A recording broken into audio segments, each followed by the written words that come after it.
Hi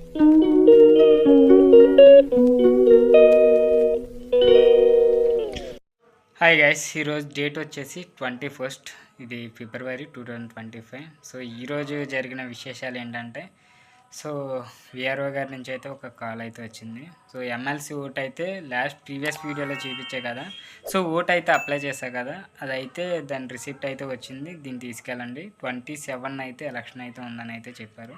so as a time నాకు ఒక morning వాళ్ళ దగ్గర నుంచి ఒక కాల్ వచ్చింది. ఎక్కడి నుంచి ఎవరైతే అభ్యర్థులు ఉన్నారో ఎమ్మెల్సీకి ఎవరైతే నామినేషన్ వేశారో వాళ్ళ దగ్గర నుంచి కూడా కాల్స్ అయితే వచ్చినాయి. సో ఆ కాల్లో అయితే నేను ఇప్పుడున్న ఇబ్బంది అంటే మీకు ఖచ్చితంగా చెప్పాలంటే, ఇప్పుడు అన్ఎంప్లాయ్మెంట్స్ అనేది చాలా వరకు ఉంది. 1-2 చోట్ల కాదు, ఆంధ్ర రాష్ట్రం అంతా ఉంది, అండ్ తెలంగాణ రాష్ట్రం ఉంది, అండ్ దేశం మొత్తం అన్ఎంప్లాయ్మెంట్ అనేది విపరీతంగా పెరిగిపోయింది. చదువుకునే వాళ్ళు ఎక్కువైపోయారు, ఉద్యోగాలు తక్కువైపోయినాయి. ఉద్యోగాలు అంటే నేను ఎస్పెషల్లీ గవర్నమెంట్ జాబ్స్ ఒక్కటే చెప్పట్లా, ప్రైవేట్ జాబ్స్ ఉంటాయి కదా, అవి కూడా చాలా తక్కువైపోయినాయి. అంటే మీరు ప్రజెంట్ చూసుకోవచ్చు సిచ్యువేషన్ ఎలా ఉందంటే, ప్రైవేట్ కంపెనీస్లో కూడా ఐటీ కంపెనీస్లో కావచ్చు, మామూలు కొన్ని ఫైనాన్స్ కంపెనీస్, కొన్ని మార్కెటింగ్ కంపెనీస్, అండ్ కొన్ని చిన్న చిన్న డీమార్ట్ లాంటివి, షాపింగ్ మాల్స్ లాంటివి ఇవి ఉన్నాయి కదా. సో వీటిల్లో కూడా చాలామంది ఇక తీసేయడం జరుగుతుంది. సో తీసేయడం ఏంటంటే, ఐటీ కంపెనీస్లో అయితే ఆల్మోస్ట్ మీకు వర్క్ ప్రెజర్ ఎక్కువ పెట్టేసి తీసేస్తున్నారు. సో ఇంకా మీ ప్రైవేట్ చిన్న చిన్న కంపెనీలు అయితే ఆ కంపెనీలు బాగుపడతాయి తప్పించి వీళ్ళ బాగుపడడానికి అయితే కాదు. ఖచ్చితంగా చెప్పాలంటే, ఫర్ ఎగ్జాంపుల్ ఒక ఈ హోమ్ లోన్ కంపెనీ తీసుకోండి, ఏదో ఒకటి ఎగ్జాంపుల్ చెప్తున్నా. ఆ కంపెనీ తీసుకున్నారంటే మీరు దాంట్లో ఎంప్లాయీగా జాయిన్ అవుతారు. జాయిన్ అవ్వక నుంచి మీ టార్గెట్ ఏంటి? హోమ్ లోన్స్ ఎవరైతే ఉన్నారో వాళ్ళకి ఇప్పించడం. సో దీంట్లో కొంత పరిమితి ఉంటుంది, అంటే ఎవరికి ఇవ్వాలి ఎవరికి ఇప్పించాలంటే అలా ఉంటాయి. కానీ వీళ్ళ టార్గెట్ ఏంటంటే, ఎవరైతే మిడిల్ క్లాస్ ఉంటారో, బిలో యావరేజ్ మిడిల్ క్లాస్, నేను అబోవ్ అంటలా, బిలో యావరేజ్ మిడిల్ క్లాస్ ఎవరైతే ఉన్నారో, సో వీళ్ళకి ఎప్పుడైనా మనీ నీడెడ్. వీళ్ళకి అసలు బిలో యావరేజ్ ఉన్న వాళ్ళకి ఎప్పుడైనా మనీ కావాలి కదా. సో వాళ్ళని టార్గెట్ చేసి ఈ మనీ అయితే వాళ్ళకి ఏదోలాగా ఫేక్ అన్ని డాక్యుమెంట్స్ అవి క్రియేట్ చేసి ఆ కంపెనీ నుంచి ఎలాగోలాగినా వీళ్ళకి అమౌంట్ అనేది శాంక్షన్ చేపిస్తారు. 5 లక్షలైనా 3 లక్షలైనా. ఇది ఒక 5 ఇయర్స్ టర్మ్ ఉంటుంది, 3 ఇయర్స్ ఉంటుంది, 10 ఇయర్స్ ఉంటుంది, 20 ఇయర్స్ దాకా ఉంటుంది. సో ఈ 20 ఇయర్స్ 10 ఇయర్స్ వీళ్ళు తెలియక పెట్టేస్తారు. ఇంట్రెస్ట్ అనేది ఆ కంపెనీకి చాలా లాభం వస్తుంది, ఆ కంపెనీకి వస్తుంది. పేదవాడు కష్టపడి కూలి పనికి వెళ్ళి ఆ రూపాయి ఈ రూపాయి తెచ్చి నెల అయ్యిందంటే ఈ మంత్లీ ఈఎంఐలే కడతాడు. అలా 10 ఇయర్స్ టర్మ్ ఉందంటే వాళ్ళు ఆల్మోస్ట్ ఇంకా లోన్ కోసమే బతుకుతున్నట్టు లెక్క. ఇన్ కేసు అతను ఏ యాక్సిడెంట్లో చచ్చిపోతే లోన్ బాకీ అయితే క్లియర్ అయిపోద్ది, అండ్ క్లియర్ అయినా సరే ఎవరైతే నామినీ ఉన్నారో వాళ్ళకి ఖచ్చితంగా కట్టాలి. కొన్ని కంపెనీలు అలా కూడా దోచుకుంటాను నేను చెప్తున్నా. సో ఇది బాగా ఒక క్రమబద్ధంగా సిన్సియర్గా చదువుకున్నవాడు చేయగలడా ఇలాంటి జాబు? మీరే చెప్పండి. ఇప్పుడు వ్యవస్థ అయితే ఇలా ఉందనైతే నేను ఈ క్వశ్చన్స్ అన్నీ అడిగా. ఇలాంటి ప్రైవేట్ కంపెనీస్ అడ్డగోలుగా ఎదిగిపోతున్నాయి.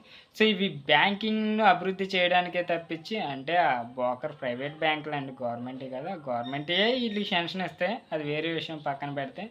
సో ఇవి అభివృద్ధి చెందటమే కానీ దాంట్లో ఉన్న ఎంప్లాయ్ ఎవడైనా ఒక లక్షాధికారి కానీ కోటేశ్వరుడు కానీ అయ్యాడా?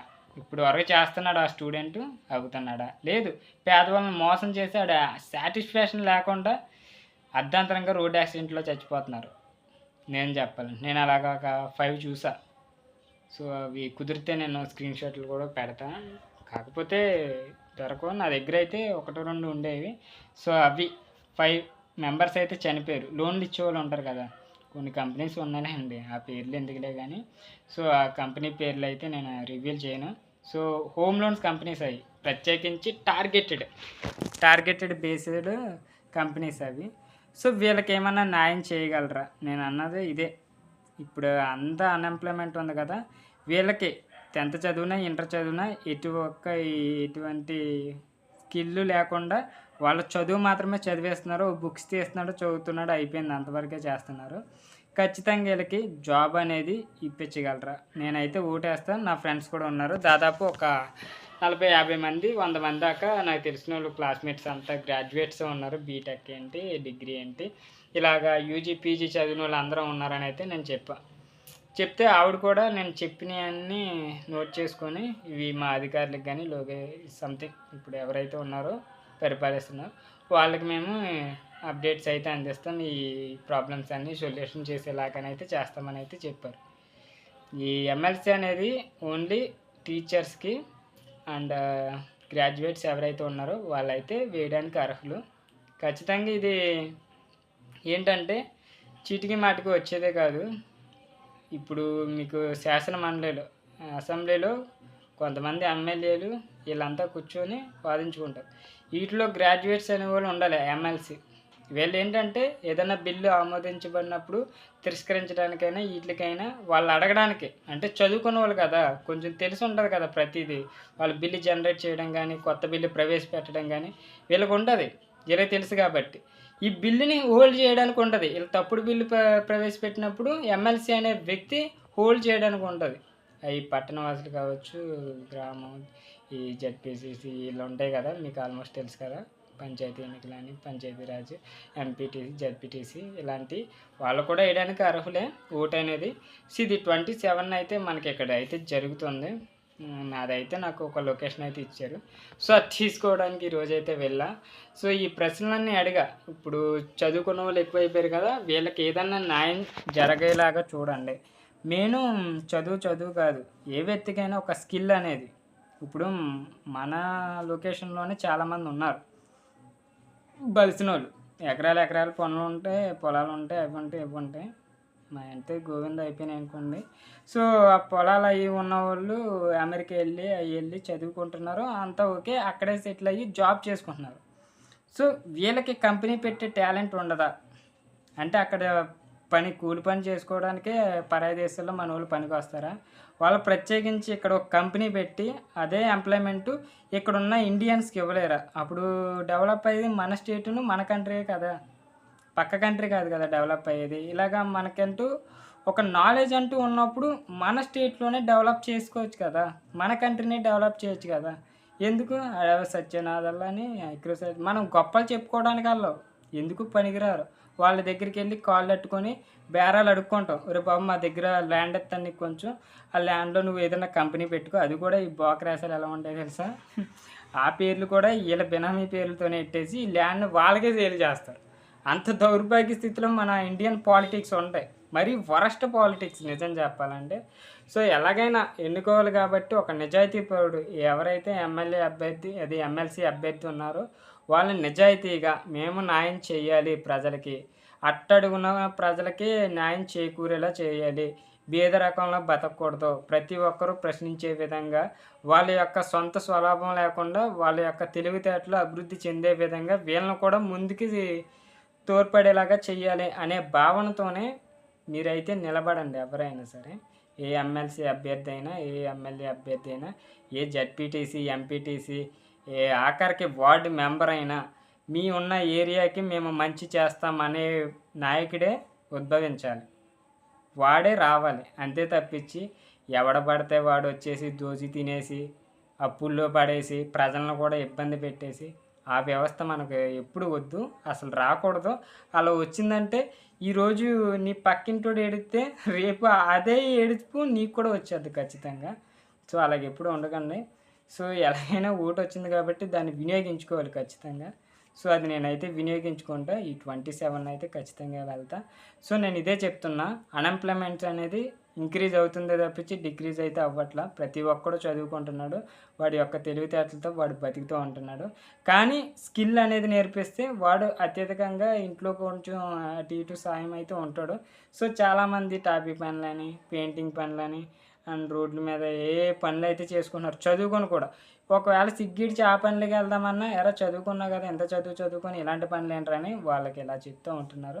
సో చదువుకి న్యాయం జరిగేలాగా స్కిల్ డెవలప్మెంట్ అనేది ఒక ప్రోగ్రామ్ని కండక్ట్ చేసి దాన్ని కంటిన్యూ చేస్తే చాలా మంచిది. సో చాలామంది టాలెంటెడ్ పర్సన్స్ అయితే ఏజ్లు అయిపోయి అలా వెళ్ళిపోతూనే ఉన్నారు. ఓ పక్క డిఎస్సి వాళ్ళ పరిస్థితి అలా ఉంది. సో చాలామంది పరిస్థితి అయితే ఇలాగా ఉంది.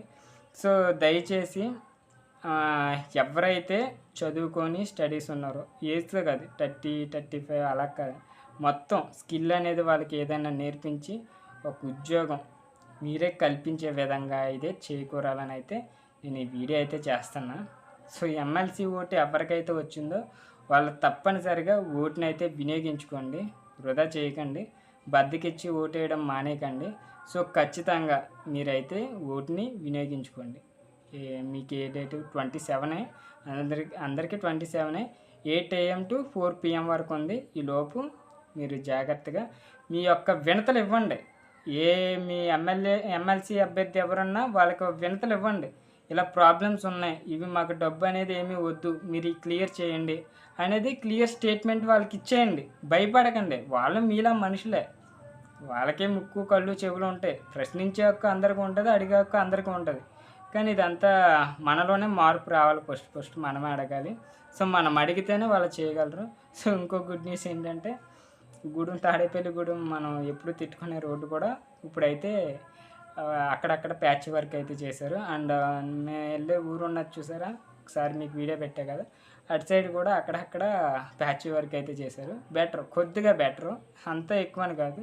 అదంతా మార్చి మళ్ళీ కొత్తది వేస్తే ఇంకా బాగుండేది, కానీ వీళ్ళు అందాక టెంపరీగా అలాగే వేస్తున్నారు. సో అది వేరే విషయం. సో ఇది గైస్ ఈరోజు జరిగింది. సో ఎవరైనా ఎమ్మెల్సీ అభ్యర్థులు గ్రాడ్యుయేట్స్ ఓట్లు వచ్చి ఉంటే ఖచ్చితంగా మీరు ఓటును అయితే వినియోగించుకోండి. సో వీడియో నచ్చితే తప్పకుండా లైక్ చేసి ఇలాంటి డైలీ లైఫ్ వ్లాగ్స్ కోసం మన ఛానల్ తప్పకుండా సబ్స్క్రైబ్ అయితే చేసుకొని మీ ఫ్రెండ్స్కి షేర్ చేయండి. కంటెంట్ అయితే బాగుంటుంది.